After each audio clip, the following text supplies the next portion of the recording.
안녕하세요. 오늘은 좀 특별한 책에 대해 이야기해 볼까 하는데요. 바로 목민심서입니다. 200년도 더 된 이 고전이 어떻게 오늘날의 리더들에게까지 날카로운 통찰력을 주는지 지금부터 함께 알아보겠습니다. 본격적으로 시작하기 전에 이 질문부터 한번 생각해 볼까요? 단순히 권력을 휘두르는 지배자와 사람들의 마음을 움직이는 진정한 리더, 이 둘의 결정적인 차이는 대체 뭘까요? 오늘 우리가 나눌 이야기의 핵심이 바로 이 질문에 담겨 있습니다. 자, 그럼 이 이야기가 시작된 시대로 한번 거슬러 올라가 보죠. 때는 바로 위기가 가득했던 조선 후기입니다. 당시 조선이 꿈꿨던 이상적인 나라, 어떤 모습이었을까요? 백성들은 다 편안하고 나라는 안정되고 그야말로 모두가 평화로운 그런 모습이었겠죠. 모든 관료가 오직 백성만을 위해서 일하는 그런 이상향 같은 나라 말이에요. 하지만 그건 정말 이상일 뿐이었어요. 현실은 어땠냐고요? 완전히 달랐죠. 특히 지방으로 가면 탐관 오리들의 부패가 정말 심각했습니다. 그리고 그 고통은 당연히 전부 백성들의 몫이었죠. 말 그대로 시스템이 뿌리부터 썩어가고 있었던 겁니다. 바로 이런 절망적인 시대에 이 모든 걸 바로잡으려고 했던 한 사람이 나타납니다. 그런데 재밌는 건 이 사람이 권력의 한복판에 있었던 게 아니에요. 아주 멀리 떨어진 유배지에 있었거든요. 그의 이름은 바로 정약용.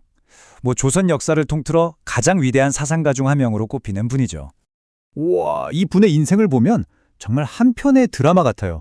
28, 아주 젊은 나이에 과거에 급제해서 왕의 신임까지 받으면서 그야말로 탄탄대로를 달렸죠.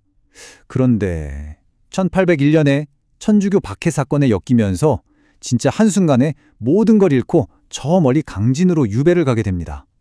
하지만요, 바로 이 18년이라는 끔찍하게 고통스러웠을 유배 생활이 역설적으로 그의 가장 위대한 업적을 탄생시킨 용광로가 된 셈입니다. 정약용은 그 절망적인 유배지에서 그냥 주저앉지 않았습니다. 대신 펜을 들었죠. 병들어가는 나라를 구할 처방전을 쓰기 시작한 겁니다. 생각해보세요. 자기 자신은 이제 정치 현장에 나설 수 없잖아요? 그러니까 나 대신 다른 관리들이라도 제발 정치를 제대로 했으면 좋겠다. 이런 간절한 마음으로 아주 디테일한 실무지침서를 쓴 거예요. 그 결과물이 바로 1818년에 완성된 목민심서입니다. 이 목민심서라는 제목, 뜻을 알고 나면 정말 가슴이 찡합니다. 먼저 목민, 이건 백성을 다스린다는 게 아니에요.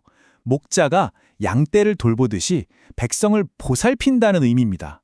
리더의 역할을 완전히 새롭게 본 거죠. 그리고 심서, 이건 마음으로 쓴 책이라는 뜻인데 이 위대한 원칙들을 직접 실천할 수 없는 자기 자신의 안타까움, 그 애끓는 마음을 담았다고 해요. 이 책이 또 굉장히 체계적으로 쓰여졌는데요. 먼저 크게 보면 12개의 편으로 구성되어 있고요. 여기서 끝이 아닙니다. 이 12편이 다시 72개의 아주 상세한 조항으로 나뉘어져 있어요. 그러니까 지방행정의 A부터 G까지 정말 모든 걸 꼼꼼하게 다루고 있는 거죠. 자, 그럼 이 방대한 책에 담긴 핵심 지혜가 뭔지 딱 3가지 기둥으로 정리해서 한번 살펴볼까요?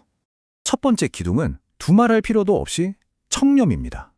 여기 정약용 선생의 말을 한번 보세요. 청렴은 모든 덕의 근본이요, 모든 선의 원천이다. 청렴하지 않고서는 목민관이 될 수 없다.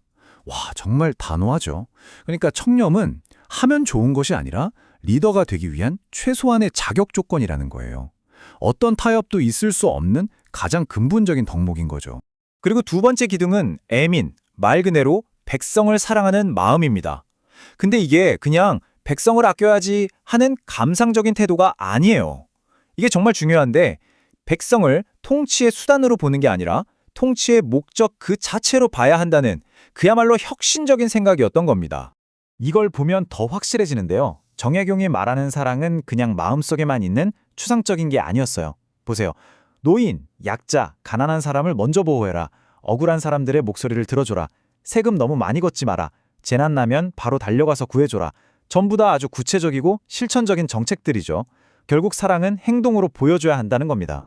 자, 마지막 3번째 기둥입니다. 바로 공정하고 실용적인 행정 능력이에요. 아무리 마음이 좋아도 실행 능력이 없으면 소용없잖아요. 부임 첫날부터 절차를 제대로 지키고 부하들을 공정하게 대하고 세금이나 재정은 투명하게 운영하고 법은 누구에게나 공평하게 집행하는 것. 이런 체계적인 실행력을 강조한 겁니다. 자, 지금까지 200년 전의 이야기를 해봤는데요. 그럼 이 오래된 책이 지금 오늘을 사는 우리에게는 과연 어떤 의미가 있을까요? 물론 목민심서는 19세기 조선의 지방관리들을 위해 쓰인 책이 맞습니다. 하지만 한번 생각해 보세요. 청렴해야 한다는 것, 사람들을 아끼고 공감해야 한다는 것, 그리고 유능해야 한다는 것. 이 원칙들이 과연 옛날 이야기일까요? 아니죠. 시대를 초월하는 보편적인 가치입니다. 오늘날 정부든 기업이든 그 어떤 조직의 리더더라도 반드시 갖춰야 할 덕목인 거죠. 결국 이 책이 우리에게 던지는 가장 핵심적인 메시지는 바로 이것 같아요. 진정한 리더십이라는 건 말이죠. 더 높은 자리에 올라가서 권력을 휘두르는 게 아니라 내가 속한 공동체를 위해 헌신하고 봉사하는 데서 나온다는 것. 바로 그겁니다. 오늘 이야기 여기서 마무리하면서 여러분께 이 질문을 한번 던져보고 싶습니다. 200년 전 정약용이 제시했던 이 원칙들을 보면서 지금 우리 시대를 이끌어가는 리더들에게 그리고 어쩌면 우리 자신에게 가장 필요한 원칙은 과연 무엇일까요? 한 번쯤 깊이 생각해보는 계기가 되었으면 좋겠습니다.